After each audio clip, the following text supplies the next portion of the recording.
এই ছোট্ট জীবনে বিশ্বাস শব্দটিরই বিশ্বাসের উপর বিশ্বাস নেই। প্রতিদিনের জীবনে প্রত্যেকটা মানুষের কাছে ২ নম্বরই করছে। কথা দিয়ে কথা রাখছে না। কথা দেয়ার কি দরকার ছিল?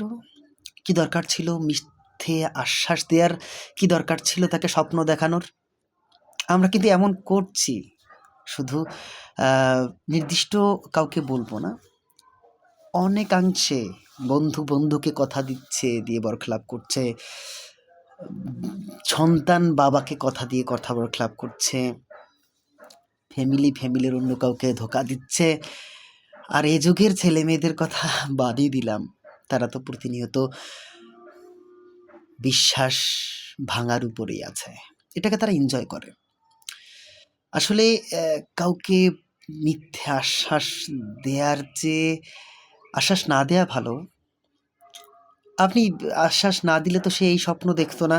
তাহলে আপনি তাকে কেন এই মিথ্যা আশ্বাস দিয়ে তাকে মিথ্যে স্বপ্ন দেখিয়ে তার সময়টাকে ক্ষেপণ করছেন? সে হয়তো আরো ভালো কিছু করতো। আপনার এই মিথ্যা আশ্বাসের স্বপ্নে নিজেকে স্বপ্নের আকাশে ভাসমান না দেখে সে ভালো কিছু চিন্তা করে সে তার জীবনকে আরো সুন্দরভাবে সাজাতে পারত।